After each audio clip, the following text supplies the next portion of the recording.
Bom dia, esse é o podcast BDM do dia 4 de setembro, quinta-feira.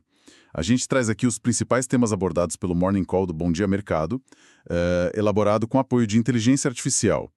Mais um dado do emprego americano, a pesquisa ADP com as vagas no setor privado, será divulgado hoje após o relatório de Alts ter reforçado as apostas em mais queda do juro, elevando a expectativa para o payroll. O dado garantiu um dia mais tranquilo dos mercados nesta quarta-feira, junto com a correção do estresse da véspera nos títulos soberanos. Aqui é destaque a balança comercial de agosto, enquanto no Congresso ganha força o movimento da oposição para votar uma lei de anistia. Bom, hoje o nosso foco é mergulhar um pouco nessas movimentações políticas bem intensas aqui no Brasil, né? Principalmente essa articulação pela anistia e como isso reverbera na economia, nas relações com outros países e, claro, nos dados que saem hoje e podem mexer com os mercados. Exatamente. Vamos tentar conectar esses pontos, né? O que está acontecendo em Brasília, as reações do governo, essa tensão com os Estados Unidos e como o investidor lê tudo isso olhando para os indicadores também. Começando então por essa costura em torno da anistia. O nome do governador Tarcísio de Freitas aparece bastante, né? Dizem que ele está negociando com o Centrão. Sim, um acordo que poderia, envolver até a candidatura dele em 2026, em troca desse apoio para a anistia. E ele estaria buscando um diálogo com o STF também, né? Para validar a constitucionalidade disso. Mas não é simples, né? Porque há visões diferentes sobre o alcance dessa anistia. Com certeza. O que se ouve é que no STF haveria, talvez, uma abertura para anistiar o pessoal envolvido no 8 de janeiro, mas, excluindo figuras como o Bolsonaro e quem já está sendo julgado. Isso bate de frente com aquela ideia de anistia ampla, geral e irrestrita que uma parte da oposição defende. E no Senado? Lá no Senado, a conversa que o Alcolumbre estaria puxando seria mais focada em reduzir penas dos invasores, talvez buscando um meio termo, né? Entendi. E o governo, claro, está de olho nisso tudo.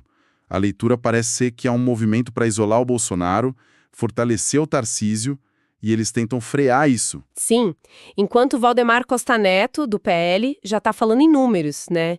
Diz que já tem votos na Câmara com o PP, União, Republicanos, fala em uns 300 votos para anistiar todo mundo, até o Bolsonaro, depois do julgamento. Uma conta, que precisa ver se fecha na prática, né? Tem muito obstáculo. E as reações já estão vindo.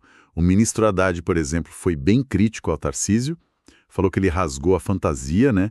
E demonstrou preocupação com a democracia. Exato. E o Haddad também voltou a falar da tarifa americana de 50% sobre o aço, reforçando que é uma questão política ligada ao Bolsonaro que não teria uma justificativa técnica. Ele também comentou sobre outro ponto de tensão, que é aquele projeto do Centrão que mexe com a diretoria do Banco Central, né? Isso. Ele manifestou preocupação com essa ideia de o Congresso poder demitir diretores do BC, embora, ele tenha evitado ligar isso diretamente àquela decisão recente do BC sobre o Banco Master e o BRB. Mas, claro, isso adiciona uma camada de incerteza institucional, né? O mercado fica de olho nisso. E essa tensão toda acaba se refletindo lá fora, né? Nas relações com os Estados Unidos, teve uma reunião da CNI e da AmCham com o vice-secretário de Estado americano, o Christopher Landau. E parece que não avançou muito. O Landau teria sido bem claro. A questão das tarifas é política, não é comercial. E que o lobby tem que ser feito aqui em Brasília, não lá. E conversas do Alckmin com o senador Marco Rubio também parecem não ter muito efeito prático nisso, né? O foco americano continua sendo a situação do Bolsonaro. E a pressão não para por aí, viu? A Casa Branca está verificando se os bancos brasileiros que operam nos Estados Unidos estão cumprindo a Lei Magnitsky, aquela lei americana de sanções. Em relação àquelas sanções contra o ministro Alexandre de Moraes? Exatamente. Os bancos que foram notificados pelo Tesouro Americano estão em silêncio, claro, por causa do sigilo, mas isso mostra uma pressão direta dos Estados Unidos em assuntos internos nossos, com possíveis impactos financeiros, né? E olhando o cenário internacional mais amplo, o Putin, lá em Pequim, chegou a defender o Brasil sobre as tarifas do Trump, mencionando essa disputa envolvendo o Bolsonaro, o que talvez até enrijeça mais a posição americana, né? Pode ser. E, curiosamente, o próprio Trump falou que está decepcionado com o Putin sobre a Ucrânia, mas que considere encontrar com ele. Vai entender. É um cenário bem complexo. E falando no Trump, ele recorreu à Suprema Corte americana contra aquela decisão que considerou ilegais as tarifas dele sobre aço e alumínio de vários países, né? Isso, as tarifas continuam valendo por enquanto, mas a corte tem até 14 de outubro para decidir. Então, essa instabilidade comercial continua aí no radar global. Bom, com todo esse pano de fundo político, internacional, os investidores acabam focando nos dados econômicos concretos, né? E a agenda hoje está cheia. Bastante coisa. Logo mais, 9h15, tem o relatório ADP de emprego privado nos Estados Unidos. Depois, 9h30, saem pedidos de auxílio-desemprego e a balança comercial americana. E mais tarde tem PMI, né? O composto da S&P, às 10h45, e o de serviços do ISM, às 11 horas. Indicadores importantes de atividade. Exato. E aqui no Brasil, o destaque fica para a balança comercial de agosto, que sai às 3h. A expectativa é de um superávit de uns 6,05 bilhões de dólares. Ontem os mercados até tiveram um dia mais calmo, né? Deram uma trégua depois da tensão da véspera. Sim, os juros futuros ficaram mais estáveis, o dólar caiu um pouco, 0,40%, fechou a R$ 5,452.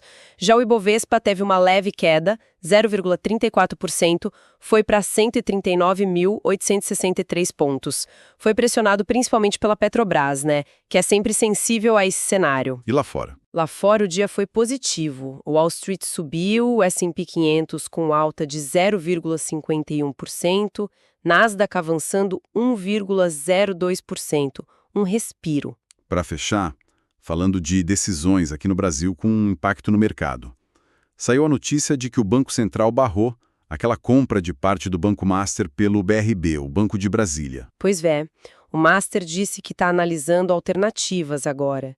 Essa decisão abre alguns cenários possíveis, né? Pode ser uma reestruturação da operação, o BRB pode tentar de novo, ou, em casos mais extremos, até uma intervenção ou liquidação. E é interessante notar que isso acontece justamente nesse momento em que o Congresso discute a autonomia do BC, né? Exatamente. Adiciona mais um elemento de complexidade a essa discussão toda sobre a relação entre política e instituições financeiras. Fica bem claro, então, como essas pontas estão todas amarradas, né?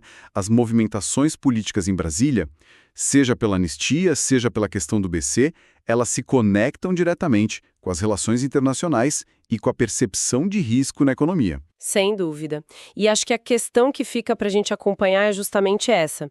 Até onde essas articulações políticas internas podem esticar a corda da estabilidade institucional e econômica? Quais são os limites disso para os mercados e, bom, para o futuro do país? Acompanhe as atualizações e análises completas no Bom Dia Mercado. Ouça todos os dias a partir das 7 o podcast BDM no canal do Bom Dia Mercado no YouTube. Até amanhã.